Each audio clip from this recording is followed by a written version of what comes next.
Aí, agora acho que deu.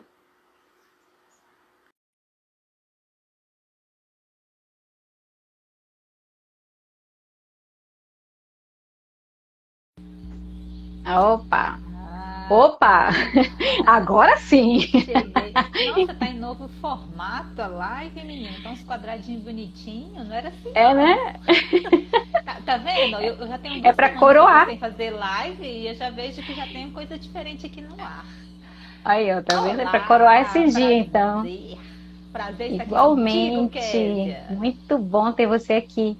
Aí, mais outras pessoas entrando. A Gabi, tchau. Professora de italiano, Gabriela. Ah, Bom, gente, legal. vocês estão muito bem-vindos. Estou muito feliz por essa primeira live. E eu falei, né, que para dividir essa responsabilidade comigo, eu... Ih, eu tô ouvindo retorno aqui. É, eu convidei essa amiga de longas datas, que é a Kátia Santana, que é educadora financeira, também analista comportamental, né? E antes que ela se apresente, eu gostaria de contar o meu lado da história, da nossa amizade. A gente se conheceu em 2006, né? A gente fez faculdade juntas também em 2008. Oi, Sol, Soraya, tudo bem? E então, em 2008 a gente fez faculdade juntas. Depois, quando terminamos a faculdade, eu casei, enfim, cada uma seguiu o seu caminho, né? E foi muito bom que neste ano de 2020, né, depois que eu iniciei, então, capitalizando, justamente nesse período de pandemia, né, vendo a necessidade das pessoas, a dificuldade das pessoas em se organizar financeiramente, então eu resolvi então criar esse capitalizando e procurando assim, né, pesquisando na internet sobre outras pessoas que trabalham, né, com finanças pessoais, porque a gente aprende sempre com os que vêm primeiros, né, o primeiro antes de nós. Então, pesquisando quem que eu encontro, a dona Kátia. E para mim foi uma grande surpresa, uma grande felicidade poder encontrá-la e ver que ela estava também nessa árdua missão, né, de ajudar as pessoas, de trazer um pouco de conhecimento nessa área tão desconhecida, tão pouco falada, né, Kátia? Então, para mim é uma grande honra ter você aqui e obrigada por ter aceitado o nosso convite, viu? Agora você pode se Eu que, apresentar, Kátia. eu que agradeço estar aqui com você hoje. Muito legal. Tá ouvindo direitinho? Estou te O ouvindo áudio tá bom? perfeitamente. Legal, bacana. Qualquer coisa, se travar, interferência, você vai avisando, beleza? Tá. Então, sou grata por estar aqui. Realmente eu e a Kézia, nós temos aí uma jornada, a gente vai se encontrando, a gente some, depois a gente se encontra. E isso é a vida, né? A vida é a beleza de se viver isso, encontros e desencontros. E a gente sempre aprender com as pessoas que vão passando por nossa vida, né? E nós nos conhecemos numa fase que a gente estava numa labuta, né, de iniciar, foi meu início nos estudos de concurso público. Então foi Uhum. para nós, para você estar baixo, é porque eu falo baixo. Vê se para todo mundo tá baixo, que aí qualquer coisa eu tiro o fone, tento falar sem o fone, se tiver baixo para todo mundo, tá? Porque a minha voz já, isso que eu falo gritando por aí, mas aqui toda vez que eu fazer vídeo trava, a pessoa trava e a voz fica baixa. E aí, quem sou eu, gente? Eu sou uma mulher inquieta, né? Sempre fui inquieta no sentido de interno, né? De querer ajudar as pessoas, de ver. Eu sempre vi a oportunidade de agregar alguma coisa na vida das pessoas. Essa é a Kátia. Tá baixo? Estão Então falando deixa que eu tá te... baixo, Kátia. Melhora, não sei se Ah, ficou melhor, né? é sem o fone. Tirei o fone, vê se fica melhor para vocês. Eu tô aqui nas minhas improvisações, fazer a live é assim, a gente improvisa os lugares, entendeu? Porque o escritório é escuro, eu vim para varanda. Vê se me diz aí se melhorou, meu povo. Tá normal? Bom, vou continuar Nossa, aqui, porque tá bem. se não der certo sem fone, aí lascou o trem. A gente faz o que dá, né? Então, e aí, gente, eu sempre fui uma pessoa assim, isso é de mim, tá? De ajudar, né? Tanto que quando a gente estudou para concurso, a gente estudava, eu era a pessoa que ia atrás, eu sempre compartilhei material, eu nunca tive esse negócio de que, eu tô estudando, imagina, você tá estudando para concurso, 10 vagas, 1.000 pessoas concorrendo, e você se fechar, achar que tudo aquilo é concorrente seu. Não, a sua concorrência é você e você mesmo, né? Não é com os outros, cada um vai fazer a sua parte. Então, eu sempre tive isso muito claro na minha vida, que as pessoas não são minhas concorrentes, por mais que estejam na mesma área que eu. Então, no concurso público, eu nunca fui de esconder material, eu nunca fui de estudar sozinha. Eu sempre acreditei que na vida a gente vai mais longe quando a gente tem pessoas com o mesmo objetivo. Isso foi interno, intrínseco meu. Sempre pensei assim, acho que é porque eu sempre joguei esportes coletivos, então eu sempre acreditei no poder do grupo, no poder das pessoas à sua volta. Eu nunca fui muito de esportes individuais, né? Joguei handebol aí por mais de 10 anos, então aprendi muito, o esporte me ensinou muito.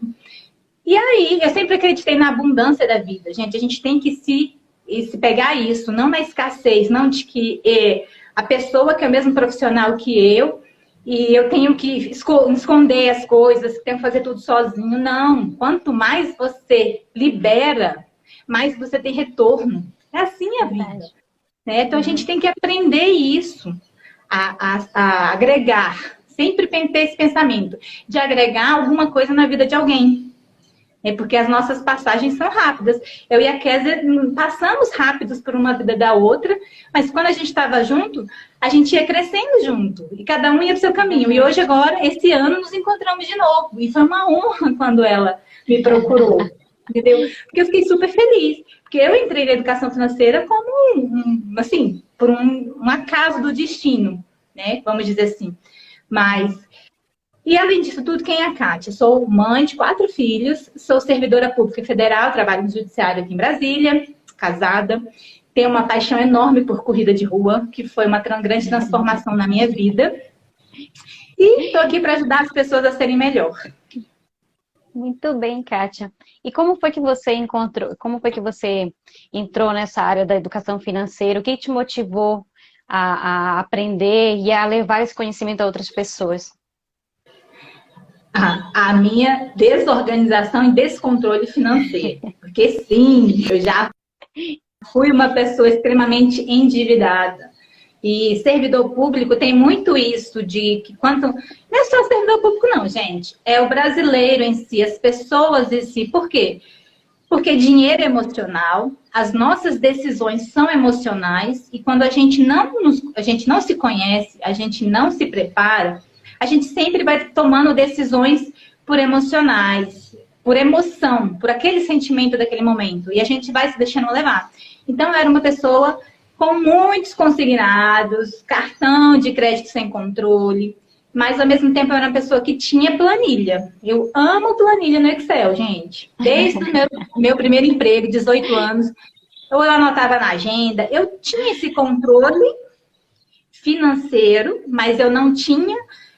a inteligência financeira, que é diferente uma coisa da outra, entendeu? É você entender aqueles gastos. Então, aí eu fui atrás disso. Eu falei, caracas, a corrida de rua me trouxe um resgate do meu eu, do meu tempo para Kátia. Mãe de 4 filhos, gêmea, gente, imagina. Foi fácil não a vida, entendeu? E aí, em 2011, nasceu meu último filho, o caçula. Quando foi em 2012, eu comecei a correr. E aí eu comecei a resgatar a Kátia novamente, a mulher. Né? A mãe, a esposa, ela estava tomando conta da minha vida. E aí, em 2012, eu fui descobrindo o meu poder, quem eu era. Quando foi em 2013, eu comecei a querer incentivar as mulheres a correr, porque foi uma grande transformação na minha vida. Então, eu queria compartilhar. Lembra que a Kátia sempre quer compartilhar os treinos, né?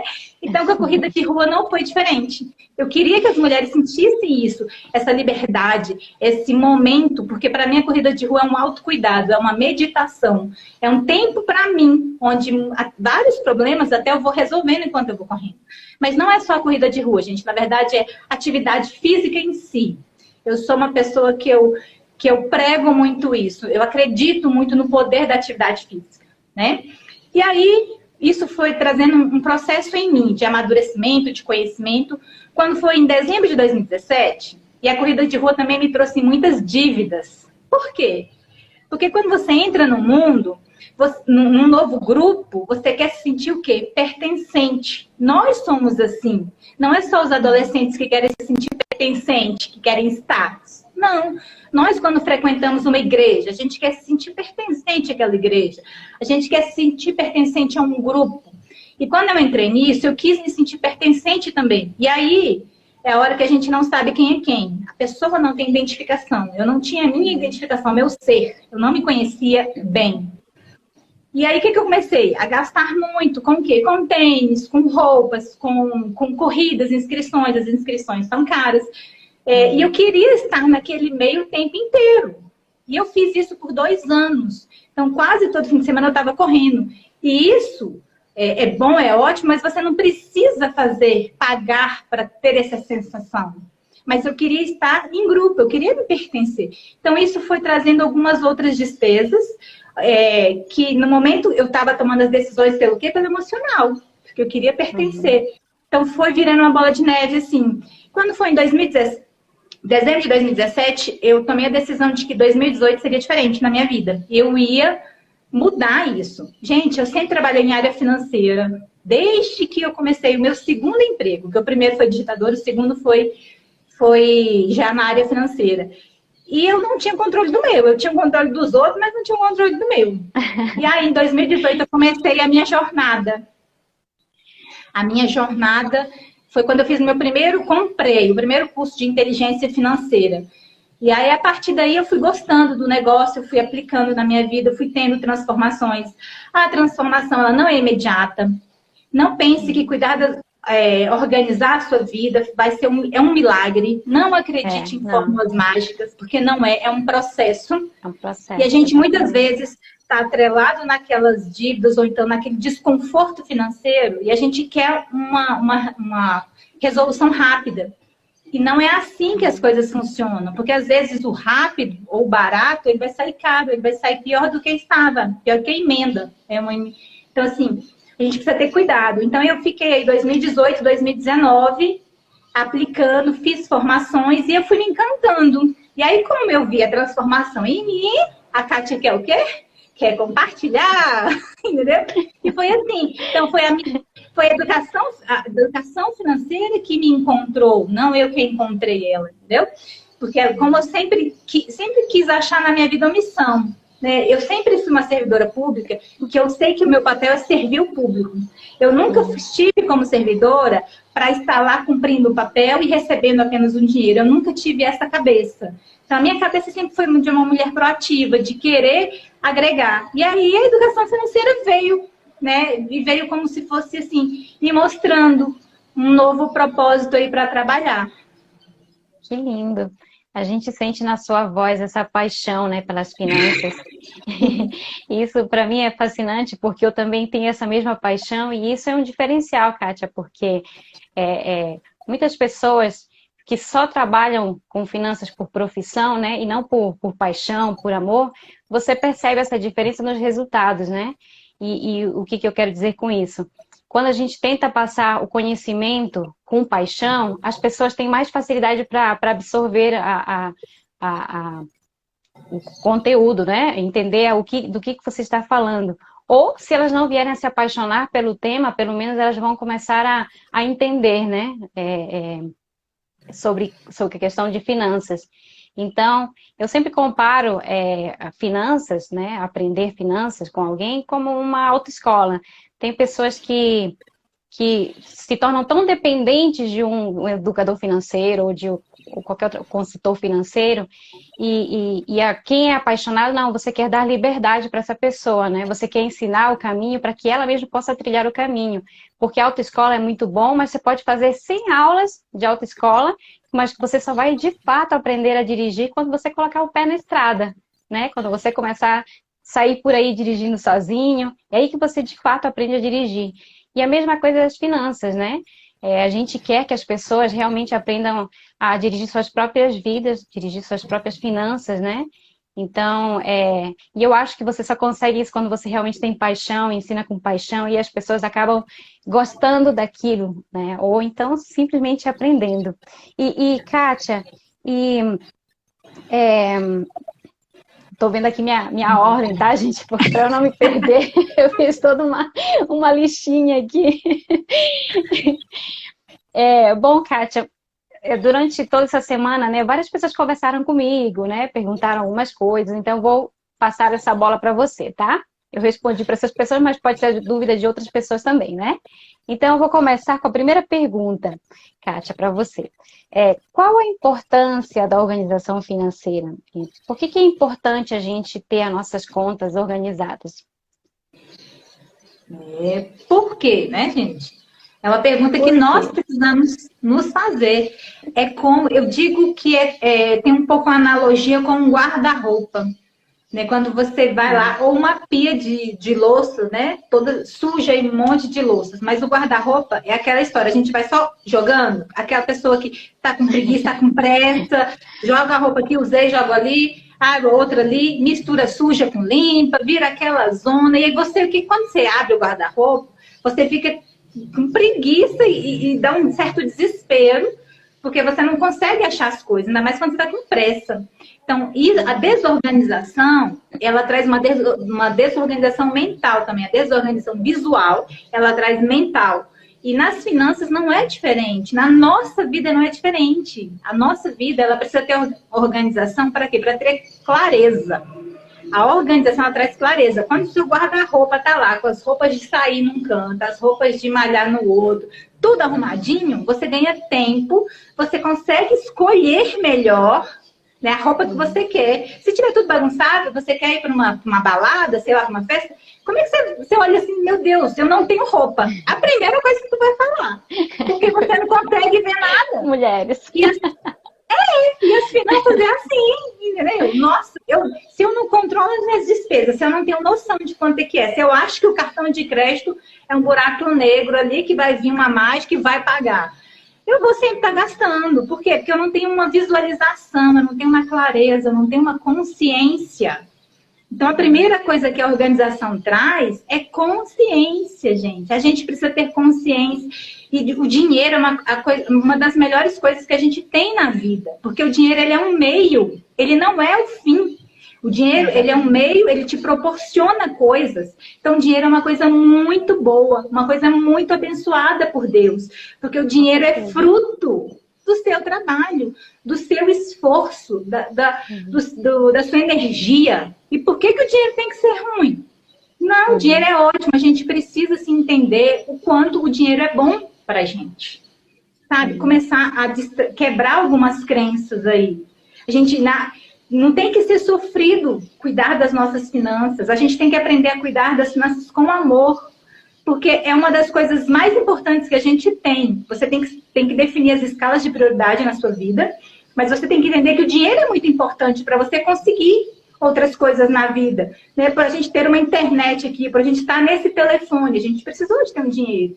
Para estar nesse momento aqui, o dinheiro, ele proporciona coisas boas, mas ele não pode ser o senhor da sua vida. É você quem domina ele, é você que tem que controlar ele. Só que quando ela está desorganizada, quando as nossas finanças estão desorganizadas, nós estamos nos deixando controlar por ele. Você não sabe quem ele é, você não sabe como está as suas despesas de alimentação, de combustível, de saídas, principalmente aquelas despesas que a gente não tem noção nenhuma, que a gente vai gastando, vai gastando, vai gastando. Gente, isso vai causando... E ao mesmo tempo a gente nem quer olhar. Porque a gente já sabe... Inconscientemente a gente já sabe que está errado o trem, mas a gente não quer olhar. A gente tem medo de encarar a realidade e ver que a gente precisa tomar atitude. Porque a desorganização é falta de atitude nossa. Minha atitude em relação a isso. Entendeu? Então, aqui o Márcio falou que a maioria dos problemas financeiros não acontece por ganhar pouco, e sim por desorganização. E exatamente. Eu sempre digo que não é o quanto você ganha que vai dizer se você é rico ou não, mas assim, o que você faz com esse dinheiro que você ganha.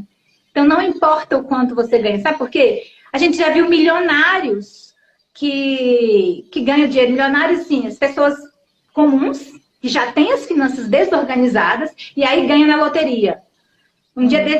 Semana passada mesmo eu vi um vídeo que eu fiquei assim, horrorizada, vamos dizer, no sentido. Eu vou contar a história rapidinho depois para vocês. E aí a pessoa, o que ela faz? Quando o dinheiro não tem um propósito, gente, o nosso dinheiro precisa ter propósito. Por isso que eu prego e eu acredito nas finanças com propósito. Porque o dinheiro é muito bom para nos proporcionar as coisas, mas ele precisa ter um destino, ele precisa saber para onde ele vai. Por isso que ela precisa estar organizada. Você vai saber, você vai começar a colocar tetos ali. A gente não precisa ficar na escassez. Ter dinheiro e ter riqueza, vamos dizer assim, é questão de escolha. Não é que você precisa ter 1 milhão na sua conta para você ser rico. Mas você precisa saber as suas escolhas, as escolhas que você faz, e você lidar com elas é quem vai dizer o quanto você é rico ou não. Entendeu? Então, é muito questão de escolher. A gente aprender isso, só que a gente se deixa levar pelo emocional, e aí, às vezes, a gente não faz a escolha da melhor maneira possível. E as decisões que a gente toma nas finanças são as decisões que a gente toma na nossa vida em todas as áreas. Porque a área financeira é uma das áreas mais importantes que a gente tem em termos de decisão. Então, a forma que eu decido alguma coisa com o meu dinheiro é a forma que eu decido as outras coisas. Isso é muito sério. É verdade. Tá? Então, é muito importante, gente. Eu posso ficar aqui horas falando sobre isso. Tem pessoas, Kátia, que acham que a situação delas é tão delicada, tão ruim, né? Que acham que já é tarde, que não tem solução. Mas isso não é verdade, né, Kátia? Ontem eu estava ouvindo eu acho que foi o Reinaldo Domingos, né? Do DESOP, que disse que ele fez um comentário que eu achei super interessante. Ele disse que numa luta de boxe, né? Quem cai na lona, ele não é considerado perdedor, porque ele ainda tem 10 segundos para se levantar, né? Perdedor é aquele que fica na lona, né? Ou seja, se deixa vencer. Então, ou seja, nunca é tarde, né? A gente ainda tem 10 segundos para se recuperar, né, Kátia? Então, isso nos leva, então, à segunda pergunta. Eu acho que é a segunda. Muitas pessoas têm dúvidas em relação a reservas, né? A gente fala muito de reserva de emergência, e as pessoas, às vezes, não entendem o que significa reserva de emergência, como elas podem começar a fazer reserva. Tem pessoas que estão tão endividadas que ficam até com medo de criar uma reserva, porque vão criar mais uma dívida, né? E outras estão com um orçamento tão justinho ali, receita e despesa, tudo certinho, que acreditam que se criarem uma reserva de emergência, aí que elas vão ficar endividadas. Então, Kátia, nos fala um pouco aí sobre a reserva de emergência, o que é essa tal de reserva? Como é que você faz a sua reserva?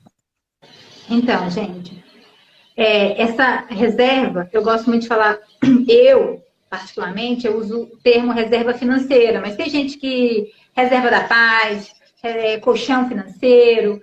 Eu não gosto, tá? No termo emergência, porque eu acredito muito na atração das palavras. Então, mas é uma questão minha, mas a reserva em si é a mesma, não vai mudar o conceito e a forma de trabalhá-la.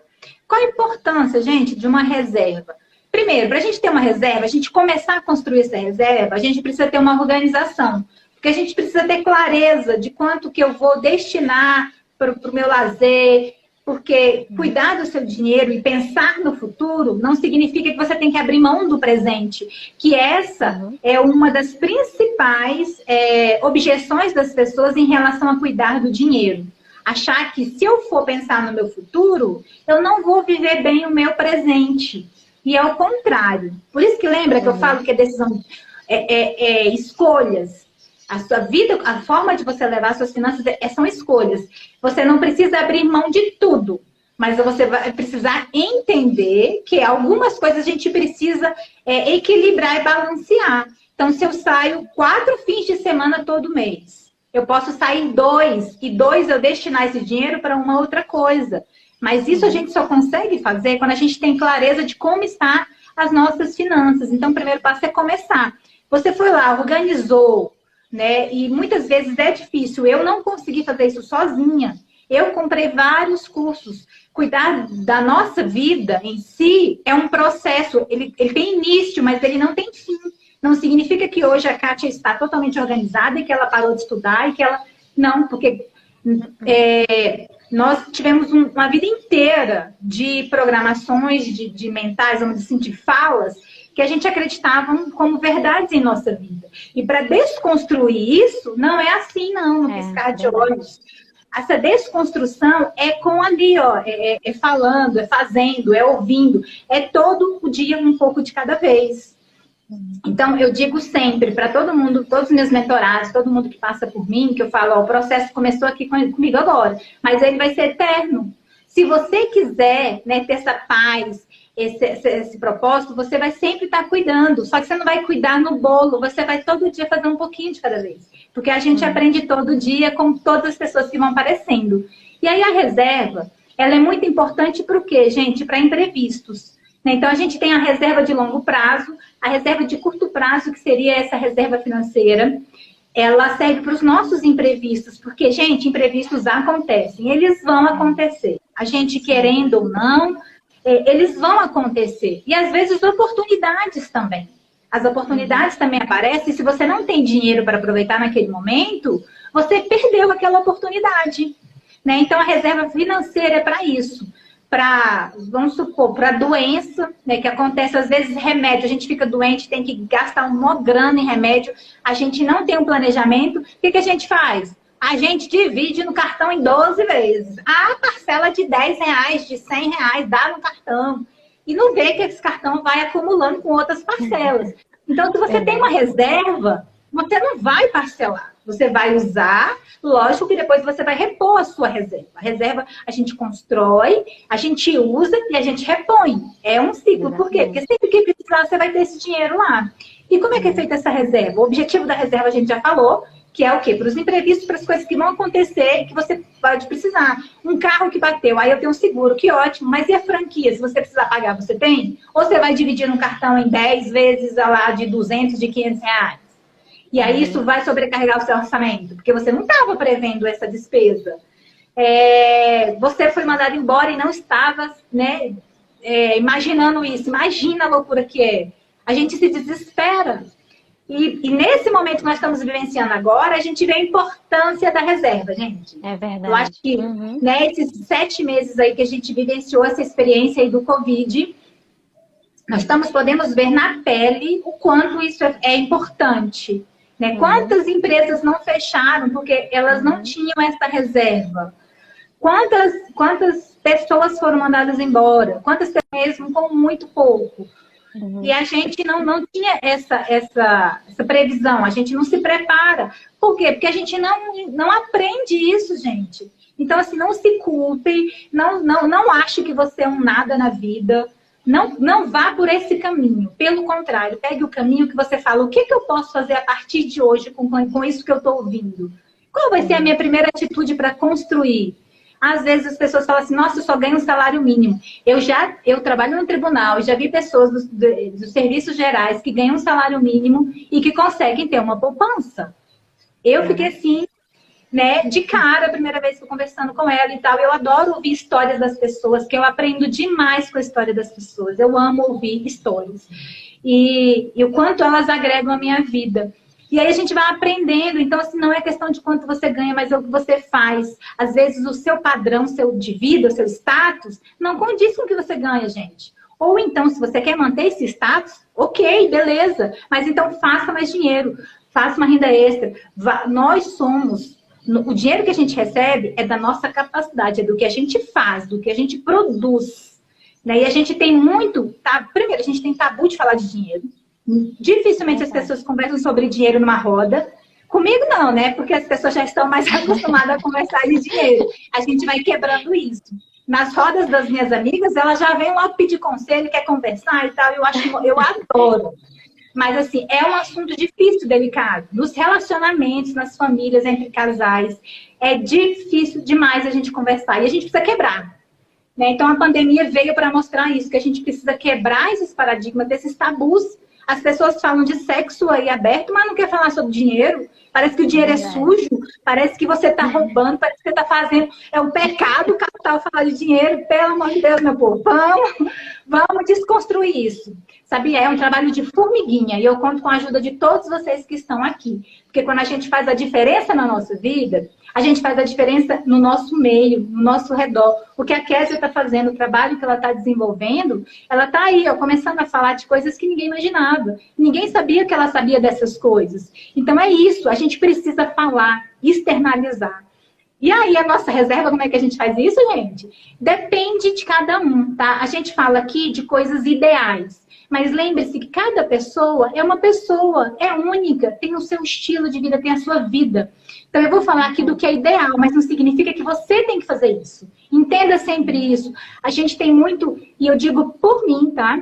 A gente se compara muito aos outros, a gente olha muito a vida do outro, a gente quer fazer igual ao outro, a gente quer ver se está fazendo parecido com o outro. E aí a gente deixa de olhar para a nossa vida, para a nossa história.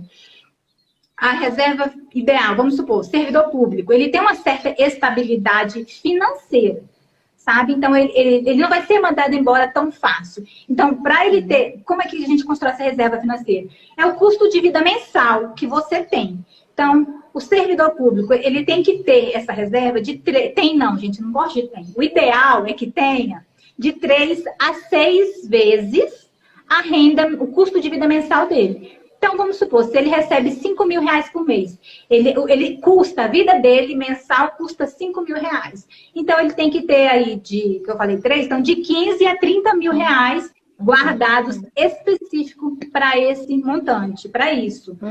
Aí você fala, caramba, Kátia, é muito dinheiro. Sim, mas se você pensar no todo, você vai falar, eu não sou capaz de construir. Mas se você pensar que você pode guardar 50 reais hoje, 50 reais daqui a uma semana, aí você vai vendo que você é capaz de fazer isso. Então, a gente está falando do todo. O todo para ser construído, realmente, para a gente mortal, que está ali batalhando todo dia, a gente vai às vezes achar que é impossível. Mas não é impossível para você. Porque você é um filho de Deus amado. E de Deus trouxe aqui ao mundo para uma vida de abundância. É a gente que vai escolhendo, fazendo caminhos errados, escolhas erradas. Mas você é capaz, sim, de muito. Sabe? Então, assim, 30 mil é muito? Não, não é muito. Mas, assim, é um planejamento. A gente precisa organizar as finanças, a gente precisa ter clareza, a gente precisa ver como é que tá o negócio, né? Uma pessoa que é seletista, que tem uma possibilidade de ser mandada embora por qualquer coisa. Uma pandemia, vimos aí que várias pessoas foram mandadas embora. Então, o ideal é o quê? De 6 a 12 meses do seu custo de vida mensal. E você fala, nossa, que absurdo. Não é um absurdo, gente, porque a gente tem que pensar em nós ali nesse primeiro momento, na sua vida. Agora, você vai construir da noite pro dia? Vai ser de uma vez? Não vai. Mas tem que começar. A Kézia não falou, não tem idade? Não tem idade para começar. Você pode ter 60, você pode ter 70. Você não vai construir. Cada fase da nossa vida, nós vamos ter objetivos diferentes. Né? Vamos supor, um menininho lá de 18, de 20, 25 anos, o objetivo dele, às vezes, ele não vai conseguir visualizar ele com 70 anos. Ele não vai pensar em aposentadoria, mas ele pode se organizar para pensar em comprar um carro à vista, comprar um apartamento. Então, cada um tem que entender o seu objetivo de vida. A pessoa que já está lá com 60, 70, vai falar, para que eu vou pensar em aposentadoria? Mas a reserva, ela vai ser fundamental para qualquer fase da sua vida. Entende? E se a pessoa é empreendedora, autônoma, quer dizer, que não tem nem contrato, depende, assim, o ideal é que ela construa aí acima de 12 meses, ou 12 meses mesmo do custo de vida mensal. Mas, gente, isso a gente está falando de ideal. E é uma construção, por isso que a gente precisa de um plano de ação, a gente precisa de ter metas, objetivos. Então, lembra, tá vendo? Que não é fácil falar de desenvolver essa habilidade com finanças, mas todos nós podemos desenvolver, todos, sem exceção, e a gente precisa começar. Porque quanto mais eu falo que é difícil, quanto mais eu vejo que é impossível, mais eu vou empurrando com a barriga a minha desorganização, o meu descontrole. Então, assuma isso na sua vida, que a responsabilidade é sua. A culpa pela sua vida como está hoje é sua. Agora, o que você vai fazer daqui para frente é que vai fazer a diferença. E é um tema tão interessante, alguém até comentou, acho que foi a Esther que comentou, que deveríamos falar sobre educação financeira nas escolas, né? enfim, em qualquer lugar deveríamos falar. Eu sei que algumas escolas hoje estão, parece que mudando um pouco isso, né? Os meus sobrinhos, eles estão aprendendo educação financeira na escola, então a gente vê que há uma mudança, né, de pensamento em relação a isso, e isso é muito importante, né, Kátia? E assim, para a gente encerrar, depois a gente vai abrir para perguntas, porque eu sei que tem algumas pessoas que querem fazer perguntas, né? Mas para a gente encerrar, aí um tema que todo mundo quer saber é a questão de dívidas, né? Todo mundo tem dívidas. A gente até viu a CNS, né? Divulgou um dado agora que houve um aumento de pessoas que se endividaram até por conta da pandemia mesmo, né? Então, assim, como a gente pode... Bom, a gente já sabe que só através da organização financeira, tendo esse equilíbrio financeiro, a gente pode controlar essa questão das dívidas. Mas nos fala um pouco mais sobre questões de dívidas, Kátia. Quais orientações você poderia nos dar em relação a isso? Então, para os endividados. Pegando um gancho aí do que você falou da educação financeira nas escolas, nós pais, nós pessoas adultas, nós temos que assumir o nosso papel de exemplo para os outros, principalmente para os pequenos, né? Então, nós, como pais, precisamos assumir essa postura do que nós fazemos hoje, nós somos exemplo para os nossos filhos, independente da idade deles, entende? Então, se você quer que o seu filho tenha outra mentalidade, que ele tenha uma vida financeira mais próspera, com mais propósito, você precisa começar essa mudança na sua vida. Você precisa começar a falar disso, a mostrar isso. Você vai falar, não é fácil, não. É desafiador. A gente tem que parar de falar que é difícil as coisas, porque o difícil, ele é como se fosse uma desculpa, eu não estou achando a palavra certa, mas para a gente não fazer. Ah, é difícil, para que eu vou fazer? Mas o desafiador, ele vai te tirar da sua zona de conforto. Então, nossa, cuidar das minhas finanças é um desafio para mim, é desafiador para mim. Mas eu sou capaz, eu posso. Você pode, entendeu? Então, tome isso como um desafio e comece. Veja como você pode começar. Se não conseguir sozinho, busque ajuda. Graças a Deus, hoje a gente está tendo vários profissionais falando sobre educação financeira.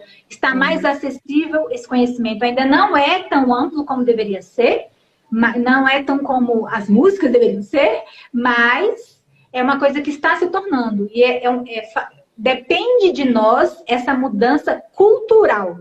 Porque é questão de cultura do nosso país. Os americanos, eles têm outra mentalidade porque eles foram criados de um novo jeito, de um outro jeito.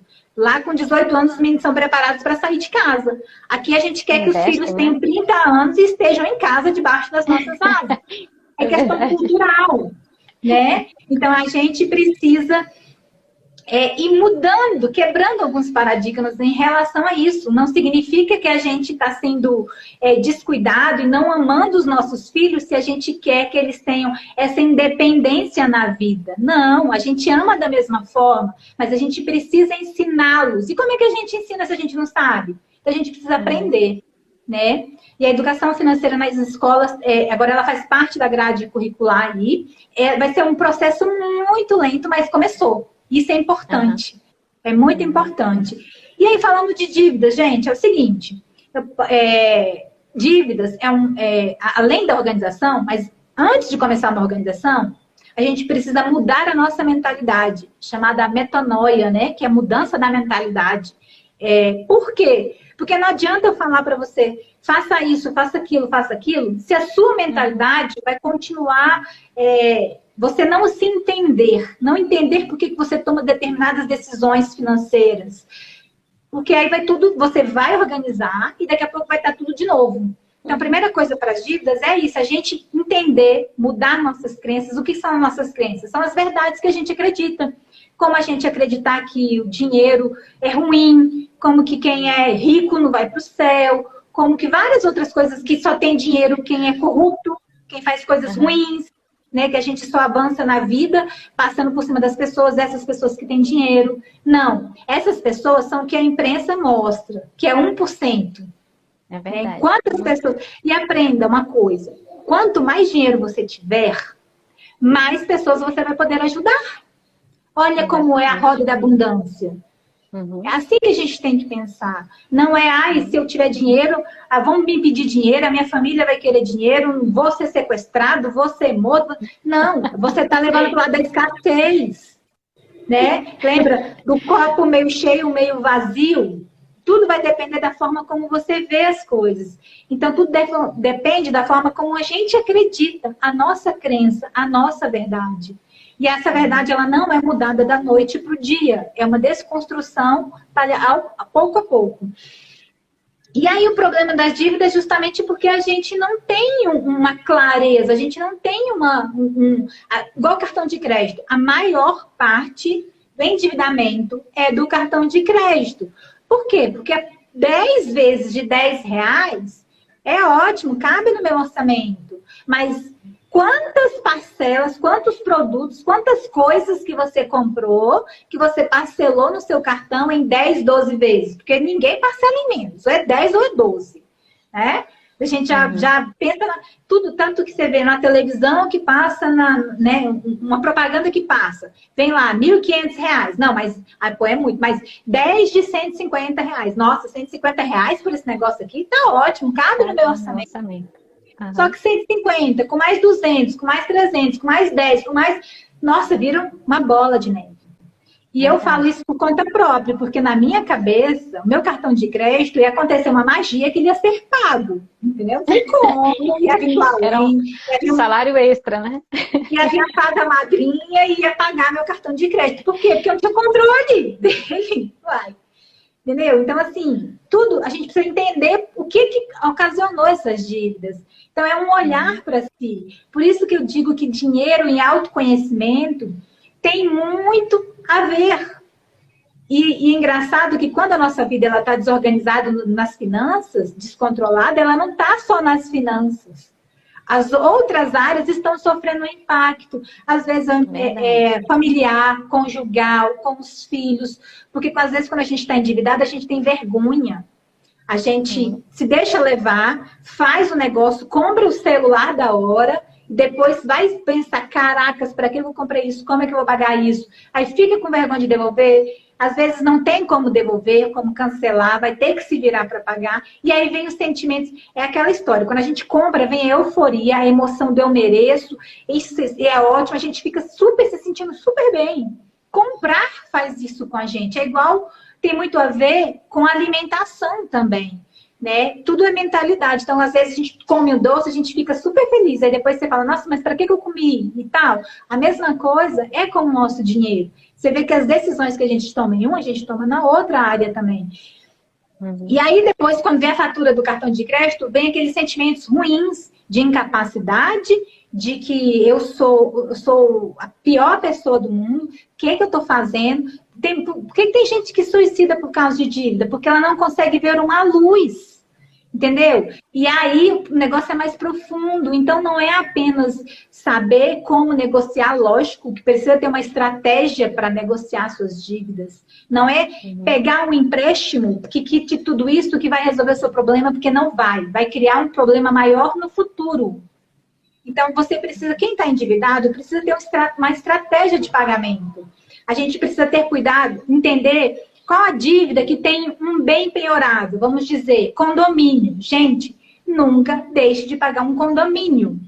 Por quê? É uma das dívidas mais rápidas que o judiciário corre e que pode ter execução. Você pode perder o seu imóvel por causa de um condomínio. Às vezes a dívida é R$ 10.000. Eu trabalho no judiciário, já trabalhei no vara civil e já vi cada caso que eu ficava com dó. Né? Porque eu olhava os processos e isso me fez... Essas coisas todas foram despertando em mim para entender que não era só eu que estava com aquele problema de dívida, que muitos problemas no judiciário, eu via nos processos, e eu ficava, gente, mas por que a pessoa deixa de pagar o condomínio? Gente, condomínio tem casas, apartamentos que vão a leilão, a pessoa perde o apartamento por causa de condomínio, porque eu já vi. Não é ninguém que me contou. Eu já vi leilão por causa de condomínio, de dívida condominial. Então, só que a gente não tem essa noção. Quando a gente para de pagar o condomínio, a gente acha que é só uma dívida que a gente está deixando de pagar. E não é. Então, tá vendo que tudo é conhecimento, gente? Então, até a própria dívida, a gente tem que entender, ter uma estratégia para pagar. Cartão de crédito, ou você paga tudo, ou você paga nada. Se você está pagando o mínimo, para. Porque é melhor esperar o banco vir negociar com você, você guardar esse dinheiro, mas aí lembra que tudo tem que ter, você tem que ter o controle emocional para isso. Dívida, a gente tem que ter um controle emocional. Por isso que quando a gente que é educador financeiro, a gente tem um processo. A gente não vai lá e não te dá só o remédio para aquela dor sua. Não, a gente tem que atacar na causa. Porque senão isso vai se repetir e não vai resolver a longo prazo. Entende que a dívida é uma coisa que... Por que a gente se entra na dívida? A gente tem muito a ver com o emocional, aceitação, a gente... Sabe? É muita coisa que a gente precisa entender. Mas, no primeiro momento, a gente precisa ter uma estratégia de pagamento de dívida. Então, assim, é para pagar o mínimo. E agora tem uma nova regra no cartão de crédito, que quando você não paga, ele já vem, já parcela para você automaticamente. Não pague, você não é obrigado a pagar. Porque esse parcelamento já está com mais juros sobre juros. Então, é ideal que... E aí, a cada caso, tem que conversar, tem que ver estratégia, quais são as dívidas mais altas de prioridade. Porque é igual um carro. Um carro, se você deixa de pagar, todo mundo sabe que ele pode ser, né? A empresa pode tomar de volta. Então, a gente precisa ter estratégia. Muitas vezes é muito melhor você deixar de pagar o seu cartão de crédito e ficar ouvindo lá os atendentes do que você deixar de pagar o seu carro. Do que você deixar de pagar o seu financiamento bancário. De que deixar de pagar às vezes, fiador, aluguel. Pelo amor de Deus, se você tem aluguel e tem fiadores, não faça isso. Deixe de pagar outras coisas. Nesse primeiro momento, faça uma renda, procure uma pessoa que possa te ajudar, procure ajuda. A gente fica nesse buraco porque a gente não procura ajuda. Porque a gente tem vergonha de falar sobre isso, vergonha de admitir. Só que aquela pessoa que está lá, ela não está ali para te julgar. Eu, a Kézia, os outros educadores financeiros, nós não estamos aqui para falar que você, nossa, como que você fez essa dívida? Nossa, que horror. Não, a gente está aqui para te acolher, para te abraçar, e para te mostrar que tem solução sim, que você não precisa continuar nesse mar, nessa ansiedade, nesses sentimentos ruins, sem dormir, causando várias coisas na sua saúde. Não. A dívida é uma das coisas que mais adoece as pessoas, sabe? Mentalmente e fisicamente. Fora que casamentos que se destroem por causa de falta de dívida, só que aí a dívida é o quê? Falta de comunicação. Então, está vendo que uma coisa vai puxando outra. E tem solução. Não desista. Jamais. Isso mesmo. Bom, gente, eu não sei quanto tempo que geralmente a live, Kátia. Aperta nesse ao vivo que está aparecendo para você, que vai te dizer quantos minutos você tem. Quantos minutos você já fez de live. 51 e 30. Então você tem, teoricamente, nós temos 7 minutos aí, 8 minutos, até 1 hora. Alguns passam, mas a gente não sabe. Porque quando a gente ultrapassa, às vezes você não consegue gravar a live. Então, é ideal que você faça até aí 1 hora, aí você encerra para você poder gravar. Porque quando você terminar aqui, ele vai te dar uma opção. Publicar e salvar. Você primeiro salva. Aí depois você publica. Porque senão você não consegue salvar depois. Tá. Então a gente vai tentar, se a gente não conseguir nesses 7 minutos, depois a gente só volta pra gente poder encerrar. Mas eu sei que muitas pessoas querem fazer algumas perguntas, né? Então vamos sugar a Kátia aqui ao máximo possível. Será que alguém tem dúvida? Será que alguém tem coragem de perguntar? Mas a gente já viu, né, algumas pessoas falando aí que uma estava dizendo que a filha dela já economiza. Gente, se tiver pergunta, faça aí, enquanto a gente está conversando aqui. Para não ficar todo mundo no vácuo, vazio, sem saber, sem ter informação. Né? Adolescentes, eu fui palestrar uma vez para uns estagiários lá na Câmara. E aí, às vezes, a gente como mãe, como pai, a gente fala, nossa, mas para que você vai gastar com isso? Gastar com celular, gastar com tênis da moda. Só que a gente já foi adolescente um dia. A gente já quis ser pertencente. E para aquele jovem, ele não vai pensar no futuro de 70 anos, guardar dinheiro, ele nem se vê com 70 anos. Mas a gente pode ensinar a educação financeira mostrando que ele não precisa parcelar um celular, mas que ele pode se juntar para comprar. Então a gente tem que quebrar o quê? Esse imediatismo, esse consumo imediato que a gente tem vontade, né? Financiamento. Eu sou uma endividada, a gente estava falando de dívidas, eu esqueci de falar as formas de endividamento, que é o inadimplente e o adimplente. Eu sou uma endividada. Por quê? Porque eu tenho um apartamento financiado. Então, mas só eu estou cumprindo, eu honro o meu pagamento, mas eu sou uma endividada. E tem o inadimplente, que é aquele que realmente não está conseguindo honrar as suas dívidas. Né? Então, assim, a gente precisa entender a nossa fase, precisa entender o nosso momento e buscar ajuda, buscar conhecimento. Se você não pode pagar um profissional para te acompanhar nesse momento, leia, estude, tire 30 minutos do seu tempo, do seu dia, para estudar esse assunto, que é muito importante para você, para o seu futuro, para a sua família. Porque ele não diz só respeito a Kátia, mas diz respeito a toda a minha família, as 6 pessoas que moram aqui, né, nessa casa. Então, o meu dinheiro afeta todos eles. O dinheiro do meu marido afeta todos nós. E nós juntos afetamos a nossa família. Então, assim, quando eu falei da adolescente, é a gente entender, entendeu? Eu tinha muito isso de julgar, de nossa, porque a minha verdade é que é absoluta. E eu vou me desconstruindo a cada dia, gente. Graças a Deus que eu tenho essa oportunidade. Graças a Deus que Ele me fez assim, saber que eu posso mudar. Ninguém é imutável. Não é. Basta você querer entender que você pode. Eu achava que eu nasci assim e eu tinha que morrer daquele jeito. E quanto bem fez para minha família a minha mudança. Quanto fez para os meus amigos a minha mudança. Então, você pode sim ser capaz de mudar o mundo. É como uma formiguinha. Que lindo. Bom, gente, realmente está chegando ao final, né? No nosso tempo aqui está acabando.